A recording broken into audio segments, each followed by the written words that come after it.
Pa' todo el mundo, programa de la Fundación Fundamor Selmira Rosas de Vázquez, que se transmite desde la UFM Estéreo, emisora de interés público educativa de la Universidad del Quindío, todos los martes a las 6:30 de la tarde por los 102.1 y a través de la ufmuq.com.co, con el apoyo del Ministerio de Cultura en el Programa Nacional de Concertación Cultural 2020 y la Alcaldía de Calarcá. Pa' todo el mundo, un espacio divertido, social e incluyente que abarca temas de discapacidad, arte y cultura para todos.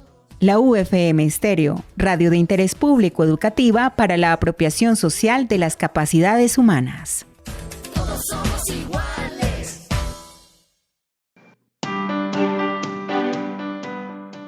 Muy buenas, reciban todos ustedes el cordial saludo de la Fundación Fundamor Selmira Rosas de Vázquez con su programa Pa' todo el mundo, desde las emisoras Ecos del Cacique por los 970 AM y la UFM Estéreo 102.1 FM, emisoras de interés público.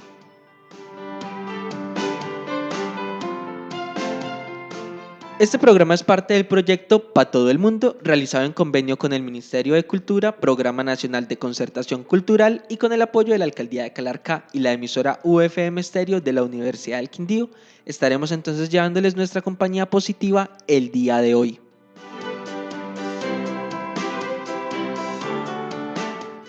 Les acompañamos en estudio doña Amparo Rosas, directora general del programa y de la Fundación Fundamor Selmira Rosas de Vázquez, Brian Sánchez, comunicador social, periodista y realizador audiovisual, Nelson Morales, nuestro realizador técnico en los estudios de Ecos del Cacique, Vivian Vanessa Rodríguez, y desde la ciudad de Bogotá, Fabián Mauricio Rosas, nuestro historiador, y nuestra compañera Juana Nope.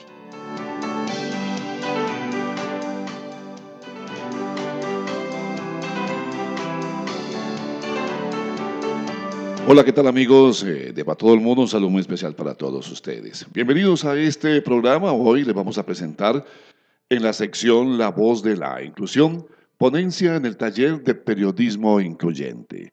La historia de una canción, We Are the World, de Michael Jackson, hechos curiosos del bicentenario de la independencia de Colombia, la música de la independencia.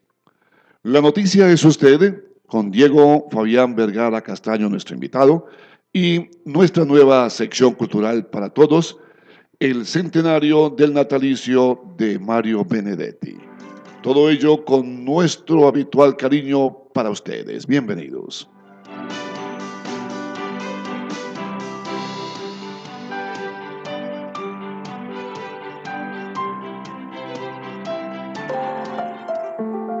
En Pa' todo el mundo, la voz de la inclusión.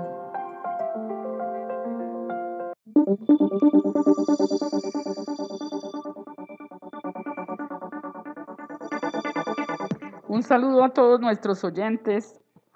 Hoy nosotros traemos un tema, vamos a darle continuidad al tema que teníamos hace 8 días. Acuérdense que la Fundación Fundamor Selmira Rosas de Vázquez está llevando a cabo esta semana el tercer taller de periodismo incluyente.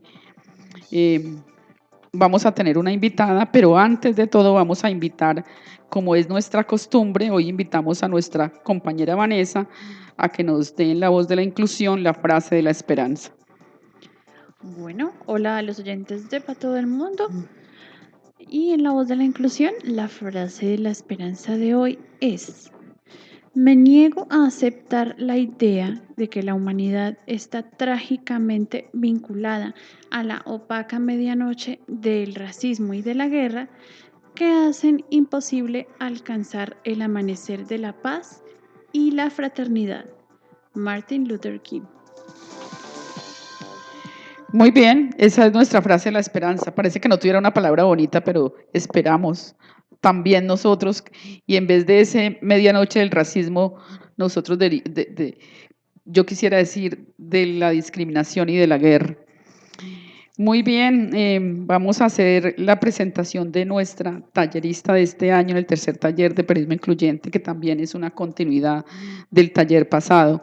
Por lo tanto, nuestra invitada, voy a invitar a que nuestro compañero Brian presente a la invitada de hoy. Bueno, doña Amparo, muy buenas a todos los oyentes. Me di a la tarea de investigar un poco sobre nuestra tallerista y les tengo el perfil de ella. Ella es Tatiana Yelena Rodríguez Mojica, es comunicador social, campo profesional es en radio, es de la Pontificia Universidad Javeriana, es magíster en desarrollo educativo y social. También es directora de la Fundación Sirius, Una Nueva Luz, desde hace 12 años. Es activista de los derechos de las personas con discapacidad, en prensa y participante Café a Ciegas. Es docente de la Corporación Universitaria Escuela de Artes y Letras hace 20 semestres y es tallerista de la Fundación Sirius, Una Nueva Luz. Tiene experiencia en periodismo incluyente, producción de contenidos, asimismo en locución, dirección y producción radial de todo género, reportajes, documentales, crónicas. Asimismo en investigación, consecución de recursos y medios de comunicación, también enseñando a personas con y sin discapacidad. Ha publicado diversos artículos en el periódico Proclama, El Tiempo y El Espectador. Aparte también fue elegida entre las 9 mujeres que inspiran en la campaña de Falabella para celebrar sus primeros 10 años. Los primeros 10 años acá en Colombia. Esta campaña buscó a 9 mujeres en todo el país que se destacaran por el trabajo social y que aportaran al desarrollo de Colombia. Entre esas fue Tatiana, una de las 10 escogidas. Entonces le damos paso a Tatiana. Doña Amparo, bien pueda. Tatiana, es un placer tenerla en nuestro programa para todo el mundo. En ese perfil falta decir que ha sido nuestra ponente tallerista en 2 años seguidos en el taller de periodismo incluyente.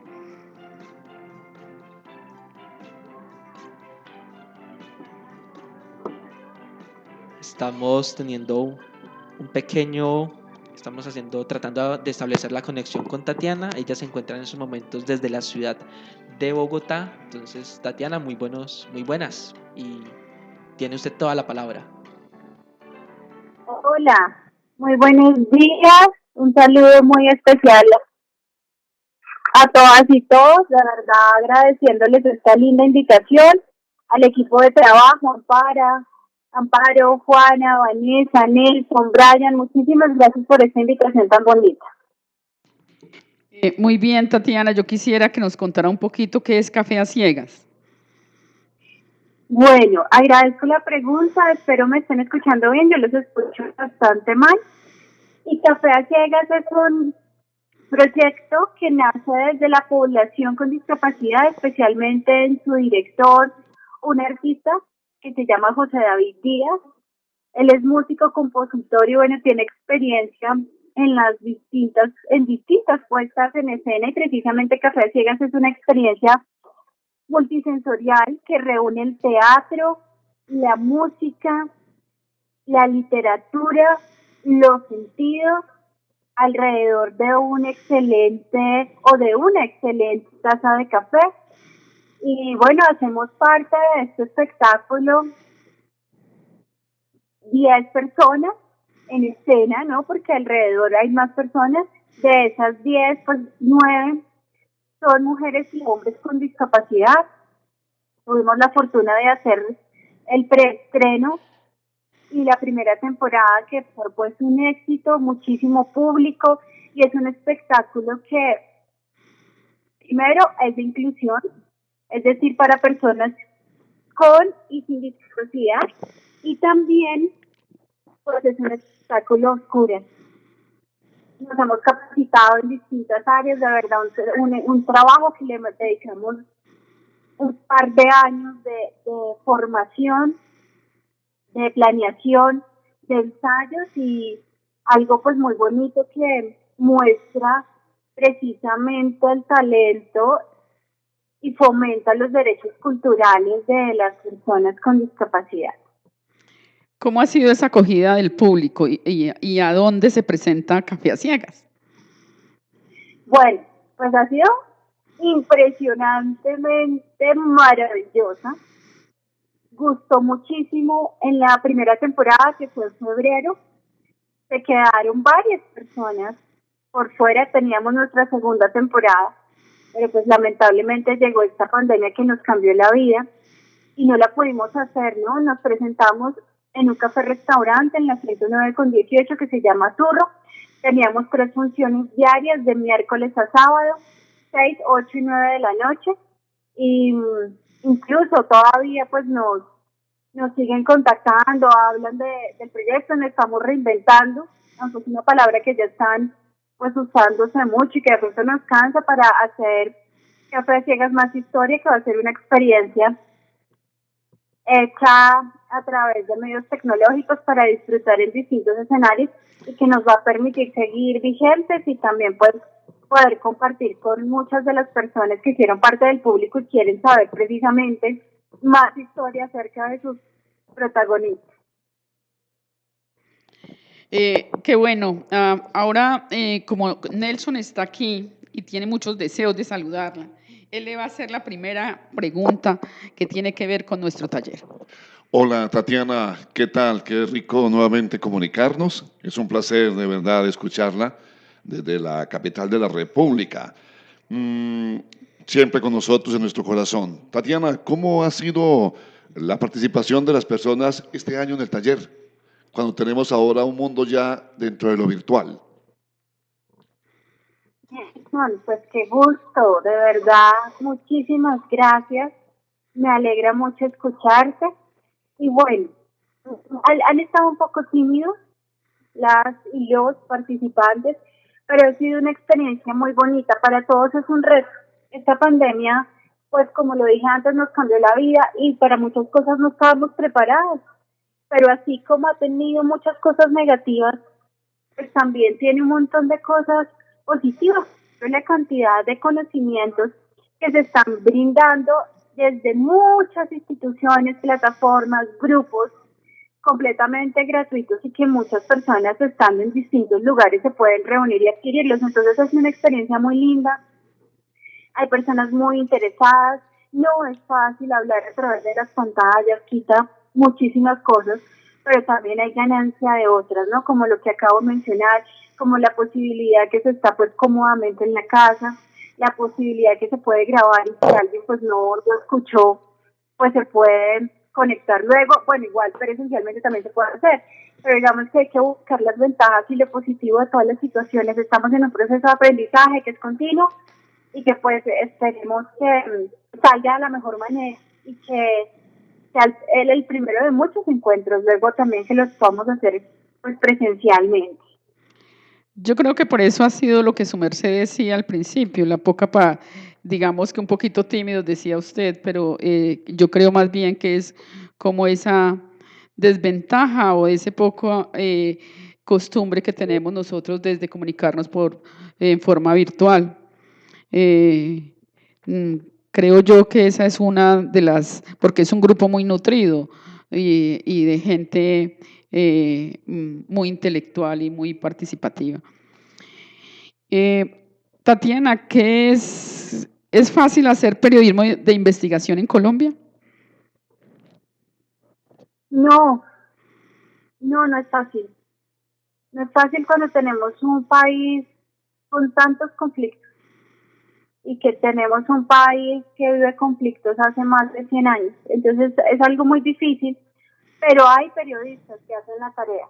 Hay una ventaja en todo esto de la tecnología y es, por ejemplo, que muchos periodistas que están haciendo periodismo de investigación han sido retirados a la fuerza de los medios donde participan. Entonces hay una ventaja frente a esto y es que gracias a esas plataformas tecnológicas pues han creado sus medios independientes y según los estudios de audiencia tienen más seguidores y más lectores y oyentes y televidentes que los medios comerciales y populares supuestamente. Entonces vemos que ya los número uno en noticias y en primicias no son los que uno siempre pensaba, sino que se lo están llevando periodistas con otros contenidos, que asumen todo el riesgo. Y ese riesgo va desde las demandas, desde persecución, desde campañas de desprestigio y muchas veces hasta atentados en contra de su integridad y la de su familia. Entonces lo que sí es cierto es que no es fácil hacer periodismo de investigación en Colombia, pero tenemos tremendo periodistas. ¿Sí? Yo me pregunto, Tatiana, un poquito si si los comunicadores actuales sí son formados en las universidades para hacer periodismo de investigación, porque el periodismo de investigación era mucho más nutrido hace unos años, teníamos más periodistas en los medios de comunicación haciendo investigación, y hoy primero, no hay programas de investigación muchos los canales pues frecuentes que podemos tomar todos los colombianos. Y segundo, a veces uno nota como la ligereza también de los temas por dar la noticia rápido, a veces hasta se dice sin profundizar si es cierto, ¿no? Sí, pues es un problema generalizado, no solamente en el periodismo. Hoy en día vemos que los estudiantes de carreras profesionales hacen unas tesis completamente light, por no decir mediocres, y pasan todas las carreras. Y desde ahí tenemos un problema. En Colombia no se fomenta la investigación, en ningún campo. ¿Sí? Antes la profesión de periodista, el oficio, era de personas empíricas, pero se esforzaban y había algo importantísimo que se me olvidó mencionar en el taller, y lo dice Kapuscinski, es que antes se firmaban las notas. Hoy pertenecen a empresas y sales en un medio. Cuando se firmaban tenía la responsabilidad de quien lo escribía y era más ético. Otro problema es que muchos que están en los medios de comunicación no pasaron por una carrera de comunicación social y periodismo. Y ahí faltan unas teorías, unos componentes éticos. Muchos son profesionales en otras áreas y llegan a medios de comunicación por contactos, palancas o porque son muy buenos en determinado tema y son especialistas, pero no tienen la formación de comunicador social. Un comunicador social puede ser periodista, sí, pero no todo periodista puede llegar a ser puede ser un comunicador social. Y por otra parte, pues lamentablemente es una de las carreras más ofertadas, que más tiene estudiantes en Colombia y que menos tiene posibilidades de contratación laboral y de unirse de pronto a una posible cadena o medio. Pero, insisto, el desarrollo de las tecnologías y si es bueno, si se fomenta, por ejemplo, la investigación, pues hoy en día cualquiera puede tener un canal, un podcast, una página web y producir contenidos y tener más influencia incluso que muchos medios de comunicación. Hoy en día los ratings de quienes más leen y todo ya no son los medios tradicionales que se creían que manejan una opinión en el país, no, y hay muchas posibilidades de alternatividad en el acceso a la información. Igual hay que tener claro que a las audiencias y a los públicos se les da lo que quieren. Entonces por eso vemos ese tipo de contenidos en los canales comunes de televisión, en algunas radios, pues a la gente se le da lo que quiere. Pero también vemos las otras posibilidades, ¿no? Y ya sabemos que la agenda pública no la mueve la radio ni la televisión, sino la mueve una red social como Twitter. Ahí es donde se ve la agenda pública mediática, es decir, de los medios de comunicación. Yo tengo como una inquietud, Tatiana, en que la gente se le da lo que ella quiere. A mí me parece que los medios, al contrario, nos manipulan un poquito y nos dan de lo que ellos quieren, no lo que nosotros esperamos. Yo me acuerdo y quería también, no es que la academia no haya mejorado el tema de comunicación, no sé, creo que es una inquietud también. Hace unos años ni siquiera habían escuelas de comunicación y se sentía más periodismo de investigación en Colombia. El periodista, porque no podemos hablar de comunicadores entonces, sino de periodistas. Nomás ayer se murió un gran periodista, investigador, y eran personas que, digamos, que se fueron formando en la marcha de su actividad, ¿no? Que fueron personas empíricas que fueron formándose y periodismo muy interesante y muy activo en esa época.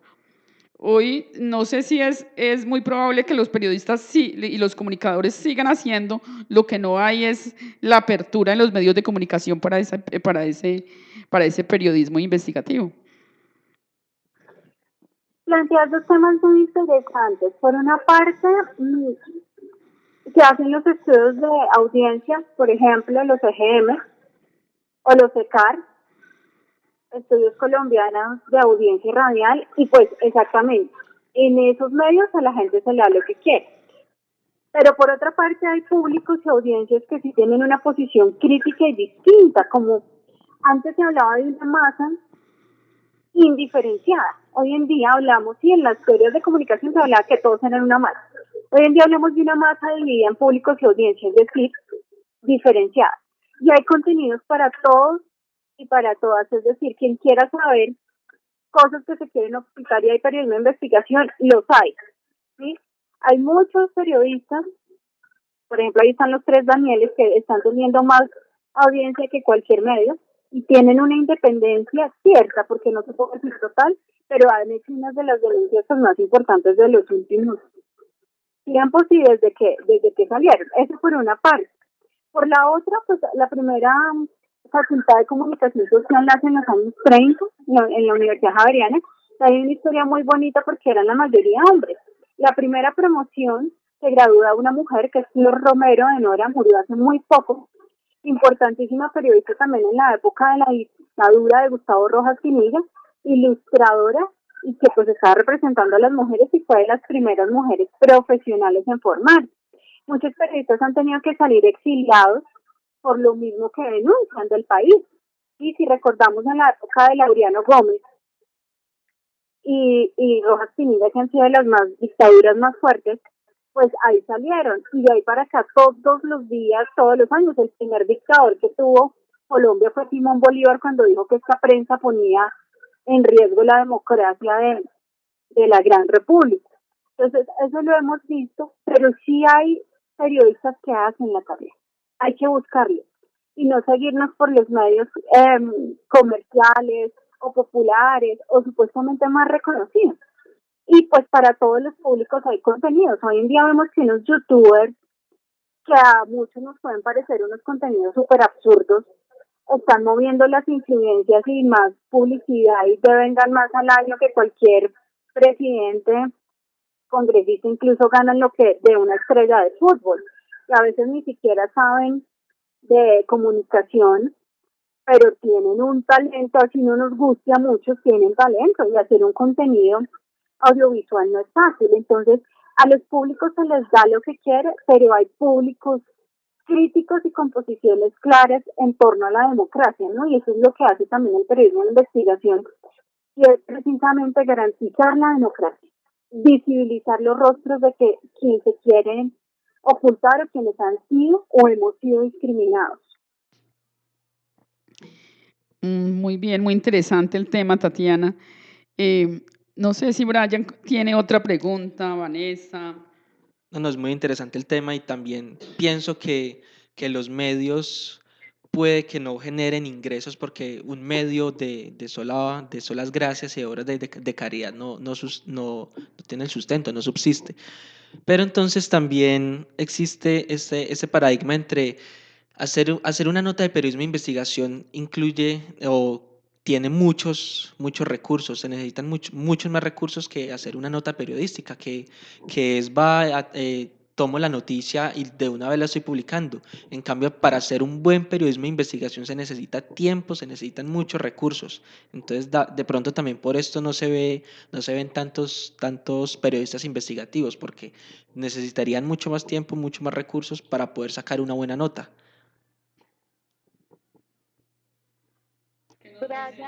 Tatiana, al respecto. Si me puedes repetir la pregunta, Amparo, porque es que no alcanzo a escuchar, escucho solo una parte. O sea, ¿cuáles son los recursos? Es la pregunta.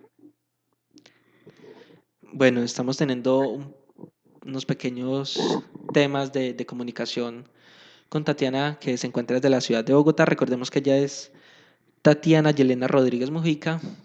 Ella en esos momentos es nuestra tallerista en el tercer proyecto, en el tercer taller de periodismo incluyente que realiza la Fundación Selmira, la Fundación Fundamor Selmira Rosas de Vázquez. Tatiana, Brian, bueno, la ¿sí? pregunta, Amparo. Bueno, Tatiana, una pregunta concisa a las personas en situación de discapacidad es, ¿cómo es la atención a las personas de discapacidad en esta pandemia? ¿Cómo se vive esa atención? A través de la virtualidad también, porque muchos canales de comunicación han cambiado sus mecanismos, ya no es tanto presencial, sino virtualmente. Entonces, ¿cómo es la atención de esas personas? Bueno, me preguntaste cómo es la situación de las personas con discapacidad en la pandemia y a través de la virtualidad. Sí, correcto.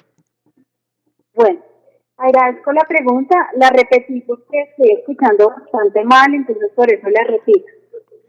Bueno, varias cosas. Creo que tenemos también un poco que reflexionar frente al tema de virtualidad, ¿no? Cuando decimos virtualidad, es algo como efímero, como lejano, como medio distanciado en la realidad.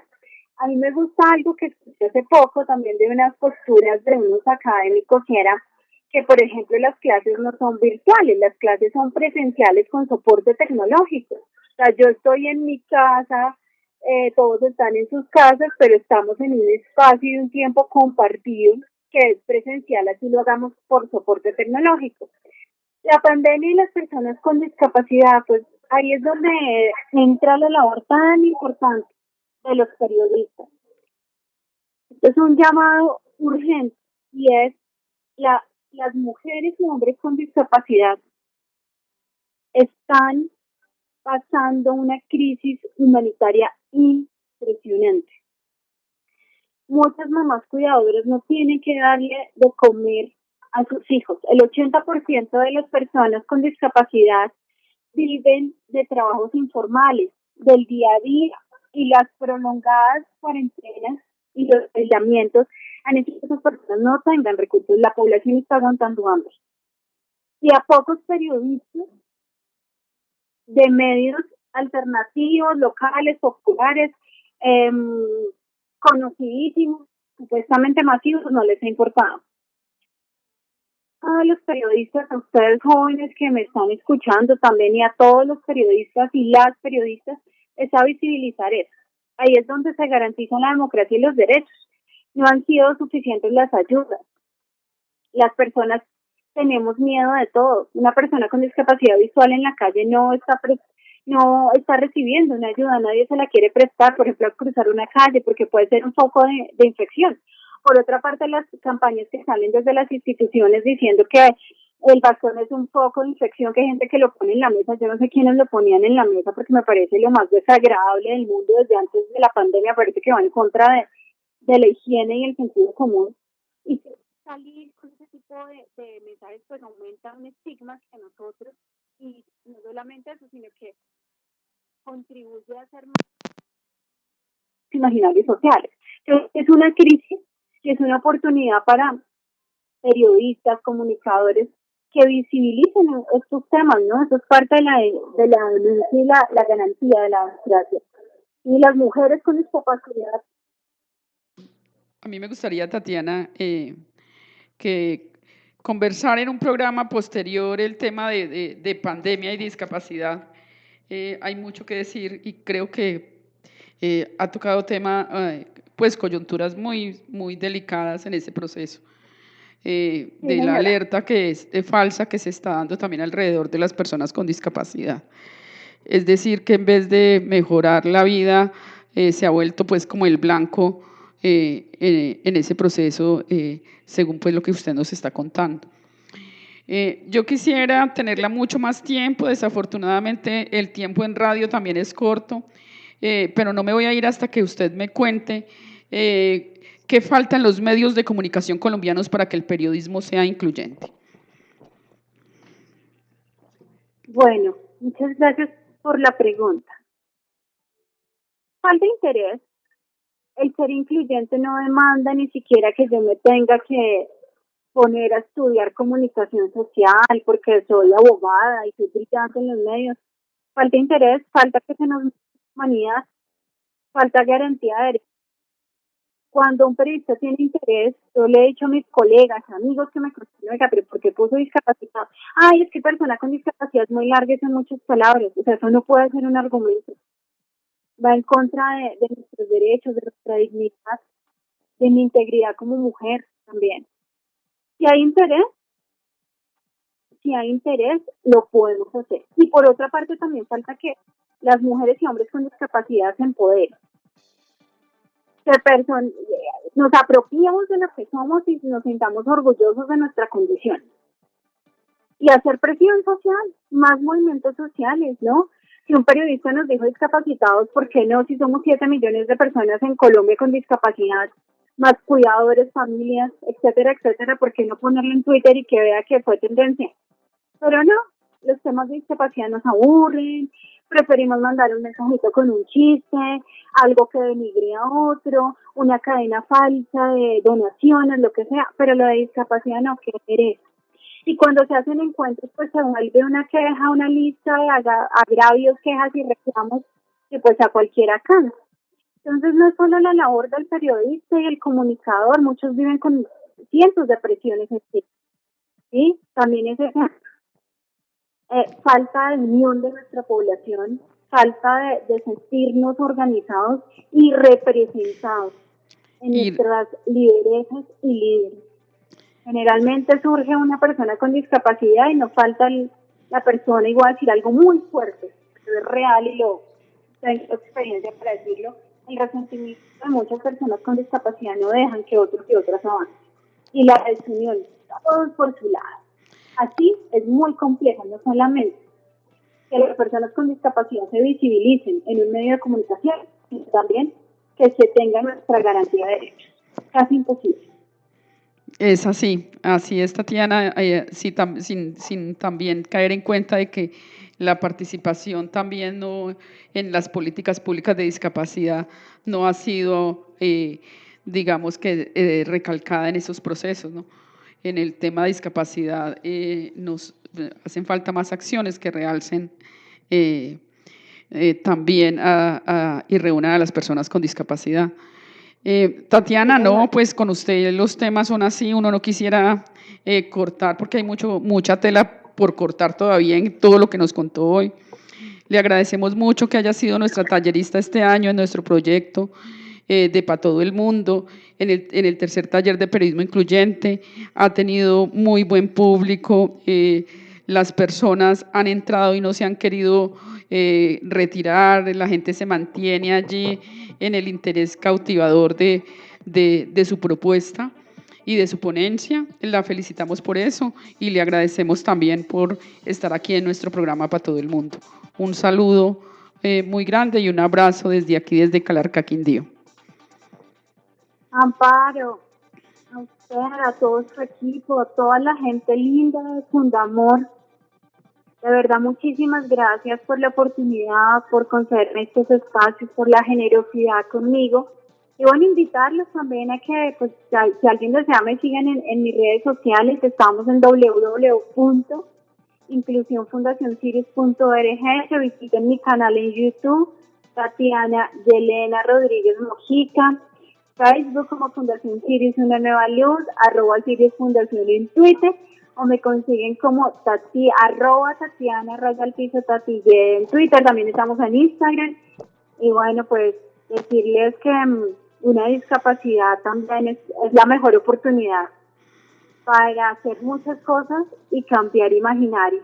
Y esto también lo hace el periodismo, entonces ahí podemos encontrar un excelente punto de convergencia. Muchísimas gracias a todo el equipo, Juana, Vanessa, Nelson, Ryan y todos los que están acompañándonos hoy, y a nuestros oyentes un saludo y un abrazo muy especial.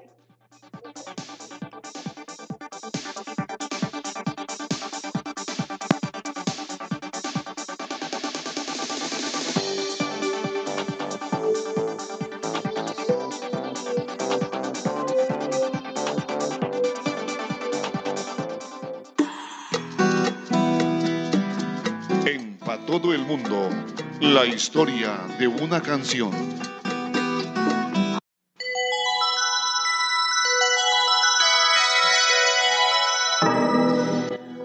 Bueno, hola de nuevo a los oyentes de Pa' Todo el Mundo.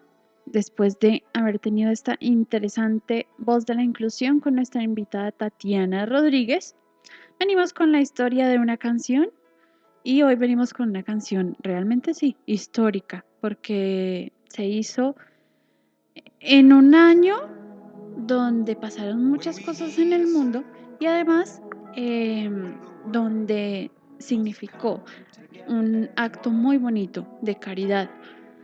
Esta canción es We Are the World, una canción muy famosa, puesta entre balada americana, pero en realidad tiene muchos géneros de pop, rock. Esta canción, que traduce Somos el Mundo, fue compuesta por Michael Jackson y Lionel Richie, dos grandes cantantes de la música americana de los años 80. En 1985 fue producida por el famoso productor Quincy Jones y grabada por un grupo de músicos famosos que se hicieron llamar este grupo de músicos famosos, donde entre los que se referencian Bruce Springsteen, Cyndi Lauper, Stevie Wonder, entre otros. Este grupo se formó exactamente Lionel Richie, Tina Turner también creo que estuvo aquí, Diana Ross, me olvidaba también, sí señora. Este grupo se formó especialmente para la ocasión que se hizo esta canción. Se juntaron y decidieron llamarse la Unión de Estados Unidos de América for Africa, o USA for Africa para hacerlo más corto. Esta canción se grabó, se hizo la grabación el 28 de enero de 1985 y posteriormente fue lanzada el 7 de marzo por el sello Columbia Records. Los beneficios obtenidos por la canción fueron donados a una campaña humanitaria para intentar acabar con la tremenda hambruna de Etiopía. Recordemos que también debido a esta campaña se dio el famoso concierto Live Aid en el mismo año, donde se presentaron grandes artistas como entre ellos Queen, quien hizo una presentación fenomenal en este concierto. Entonces, tanto la canción como el Live Aid se vieron ligados precisamente a esta campaña humanitaria para acabar con la hambruna en Etiopía, y esta canción se convirtió en éxito en los años 80 y es un himno, no solamente por su letra y por lo que la inspiró, sino porque fue una gran obra musical, compuesta nada más y nada menos que por Michael Jackson y Lionel Richie. Entonces, escuchémosla completa. Hoy en la historia de una canción, We Are the World.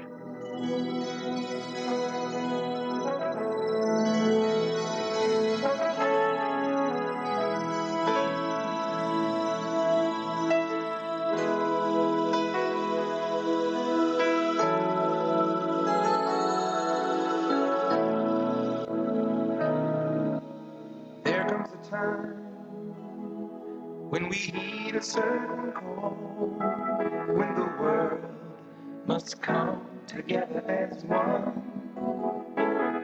There are people dying. Oh, when it's time to lend a hand to life, the greatest gift of all. We can't go on pretending day by day that someone somewhere will soon make a change. We are a part of God's great big family, and the truth, you know, love is all we need. We are the world. We are the children. We are the ones who make a brighter day. So let's start giving. There's a choice we're making. We're saving our own lives. It's true, we'll make a better day, just you and me.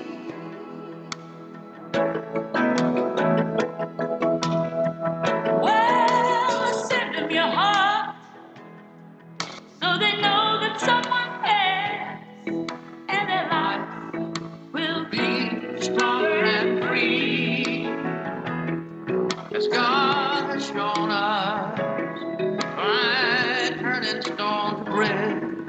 So we all must lend a helping hand. We are the world. We are the children. We are the one to make a brighter day. So let's start giving. Oh, there's a chance for making. We're saving our lives. It's true, we make a better day. Just you and me. When you're down and out, there seems no hope at all. But if you just believe, there's nowhere we can fall. Well, but we're learning to realize all that a change can only come when we stand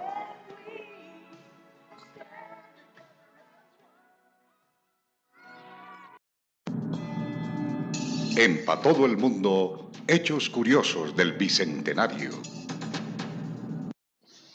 Hola, muy buenos días para todos y para todas. Espero que se encuentren muy bien y que estén cómodos para que yo les pueda contar acerca de algún hecho o dato curioso de nuestra independencia.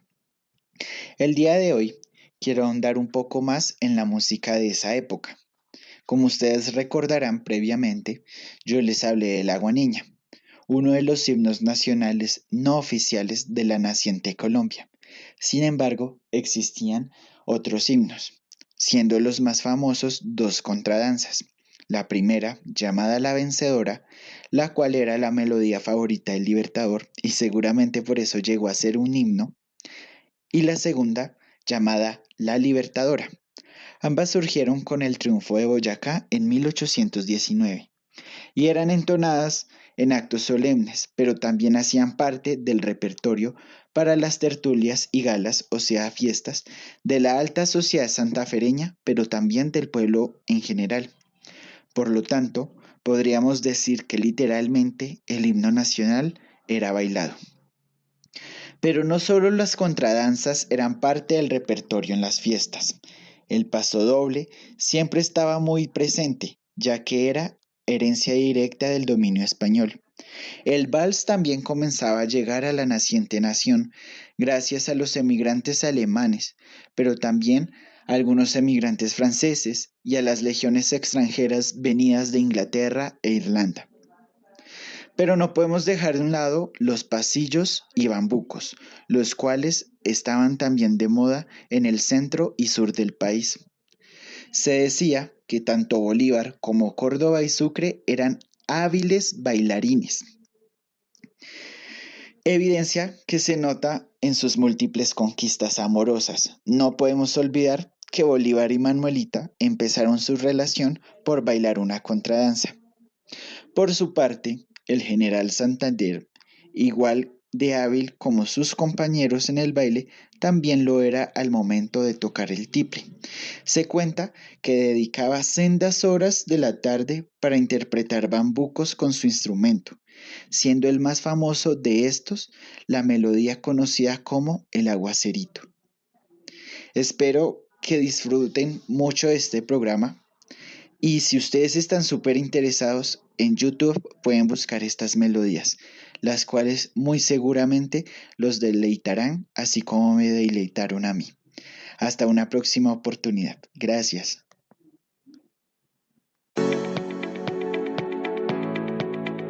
En Pa' Todo el Mundo, la noticia es usted. Voy. Y nuestra compañera Juana, desde la ciudad de Bogotá, hizo la tarea de encontrar una persona que fuera noticia, que la noticia de usted. Se trata de Diego Vergara. Juana, cuéntenos por qué Diego es noticia. Preséntenos. Hola, buenos días a todos. Espero que se encuentren muy bien. Hoy vamos a escuchar un poco de la historia de un calaqueño que tiene por nombre Diego Fabián Vergara Castaño, un publicista y mercadólogo de profesión para quien la fotografía es su mayor pasión.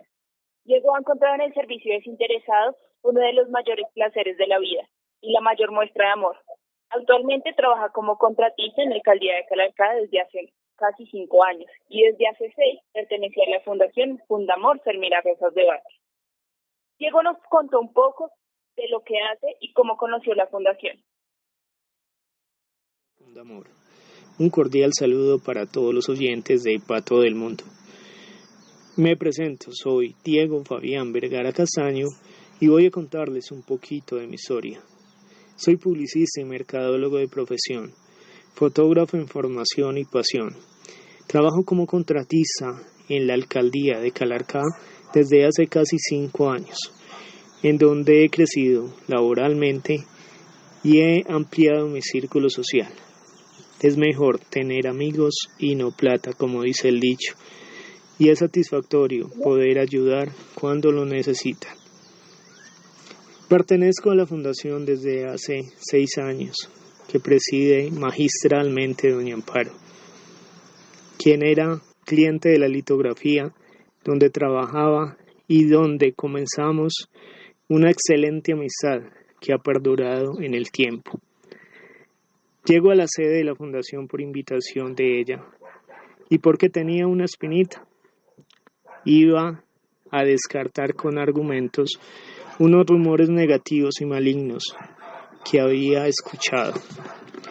Y, oh sorpresa, entro a la casa y veo cuadros de dibujos y pinturas de niños en toda la pared. Me reciben unos chiquitines amorosos que me brindan su simpatía al instante. Continúo mi camino y veo clases de música y en otro salón un coro de adultos. Impresionante y fantástico todo lo que hace una mujer pequeña en estatura, pero grande de corazón. Lo único que sé es que me enamoré de los procesos que tiene la entidad y he tratado de colaborar a medida de mis capacidades.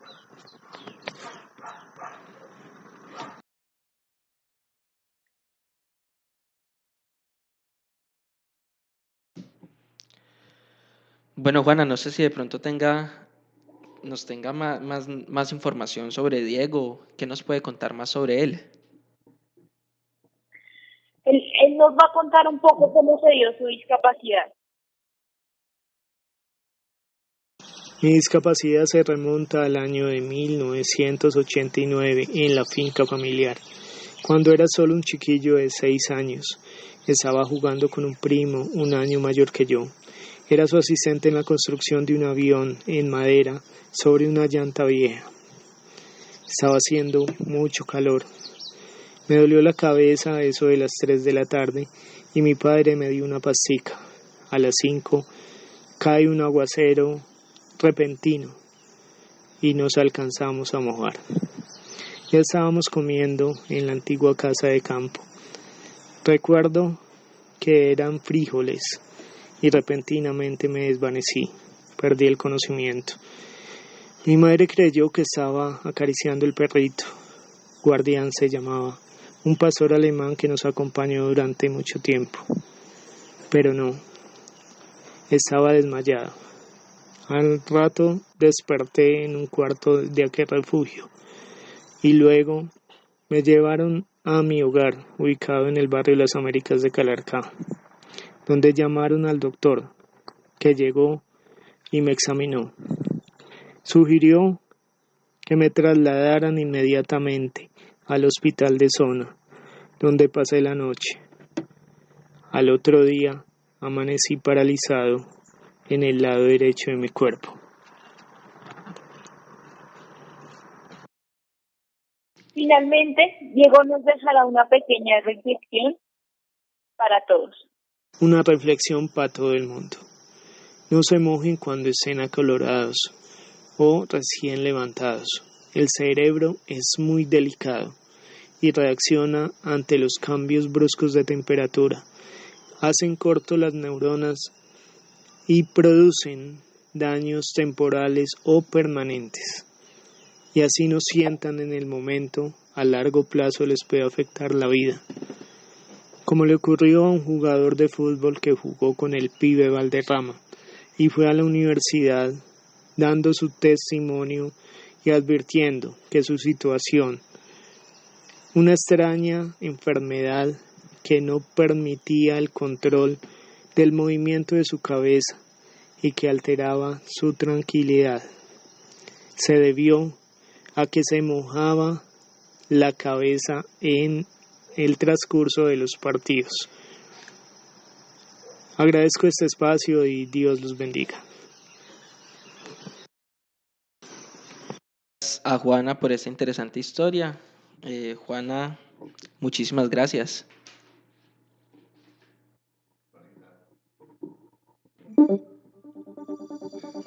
Bueno, Juanita no está.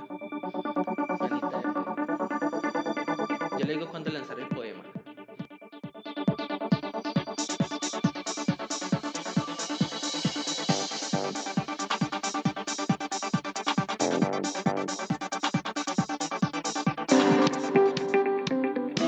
Para todo el mundo, cultura para todos.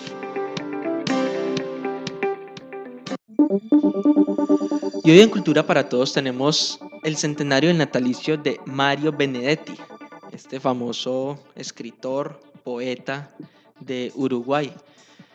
Bueno, no sé si sabían que Benedetti comenzó su carrera literaria publicando poesía, pero pronto se dedicó al cuento y a la novela. En sus relatos describió paisajes y situaciones realistas y criticó la postura hipócrita de la clase media a la que junto a su familia pertenecía. Ya en la década de 1959 aparecieron las historias urbanas en la colección de cuentos montevideanos en 1959, un título que se remite sin dudas a Dublinensis de James Joyce. Al igual que el autor irlandés, el escritor tenía una mirada sorprendida de la vida social de la ciudad y se convirtió en el narrador de la burguesía de la capital uruguaya. Aunque se critica que a diferencia de su antecesor, el uruguayo a menudo se mantuvo a un nivel descriptivo y falto de profundidad. Pero sus obras se convirtieron en éxitos de ventas en Uruguay y para la década de 1960 su nombre se había extendido por toda la América Latina. En 1960, la novela La Tregua, que en 1974 fue llevada al cine por el realizador Sergio Renán, fue muy leída, al igual que su obra alegórica El cumpleaños de Juan Ángel, publicada 11 años después, en 1971. Con un registro de una temática distinta a los escritores del boom de la novela latinoamericana, como Carlos Fuentes, Gabriel García Márquez, Mario Vargas Llosa o Julio Cortázar.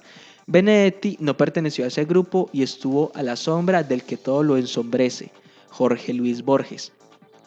Benedetti es el aguafiestas porque ha organizado su vida y su literatura al margen de modas y de posturas, de disfraces y de concepciones, señala Mario Paoletti en la biografía del autor publicada por Six Barrel en 1995.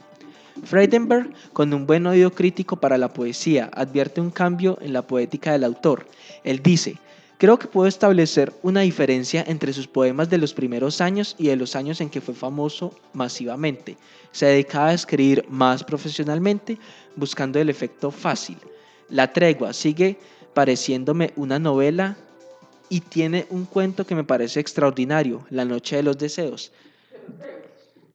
La Noche de los Feos, los feos. Destaca: en 1959 Benedetti fue a la ciudad de Nueva York con una beca y durante la década de 1960 se dedicó a conocer el mundo. A partir de finales de la década de 1960 pasó largos periodos en Cuba, partidario de la Revolución Cubana y del gobierno de Fidel Castro. Finalmente se instaló en ese país en 1976. Sus obras ya habían dado un giro más político, particularmente después del golpe militar de 1973 en Uruguay. En 1983 se mudó a Madrid. De regreso a Uruguay en marzo de 1985, publicó Desvistes y Franquezas. En 1989 y 1992, La Borra del Café. Más allá de la imagen simplista con que algunos críticos construyen al escritor uruguayo, Ciancio lo destaca como un avesado e incansable lector. Leyó en diversas lenguas, intelectual metódico y riguroso con cada uno de sus proyectos de escritura, devenidos libros. Explorador del lenguaje, observador de la realidad histórica con la que se comprometió indeclinablemente y de las manifestaciones culturales del mundo sin considerar rasgos de preferencia o centralidad.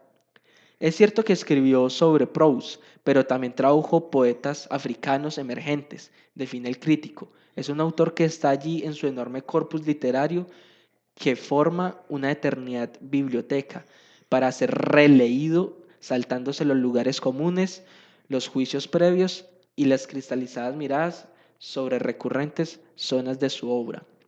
Benedetti es un escritor que introdujo a la lectura a 2 o 3 generaciones de jóvenes, que hizo lector a una parte de la sociedad que no consumía literatura y que perdura con algunas obras clásicas reconocidas hasta por sus detractores. Todo esto es mucho más de lo que puede esperar un jovencito sentado en un banco de la plaza leyendo a Baldomero Fernández Moreno y soñando con garabatear sus primeros versos en uno de sus poemas. A continuación les tengo un poema muy hermoso de Mario Benedetti que se llama Táctica y Estrategia. Brian, Mario Benedetti muere en el año 2009, ¿no? En Uruguay. En Uruguay fallece este poeta y soñador. Muy interesante, Táctica Brian. y estrategia. Mi táctica es mirarte, aprender como sos, quererte como sos. Mi táctica es hablarte y escucharte, construir con palabras un puente indestructible. Mi táctica es quedarme en tu recuerdo, no sé cómo ni sé con qué pretexto, pero quedarme en vos. Mi táctica es ser franco y saber que sos franca y que no nos vendamos simulacros para que entre los dos no haya telón ni abismos. Mi estrategia es en cambio más profunda y más simple. Mi estrategia es que un día cualquiera, no sé cómo ni sé con qué pretexto, por fin me necesites. Con este poema del gran escritor Mario Benedetti vamos terminando nuestro programa de hoy. Gracias a nuestros queridos oyentes por estar atentos a Pa' Todo el Mundo. A nuestro equipo de trabajo, Nelson, Brian, Vanessa, a Juana Valentina y a Fabián. Muchas gracias a nuestra invitada de hoy, Tatiana. Nos vemos en el próximo programa.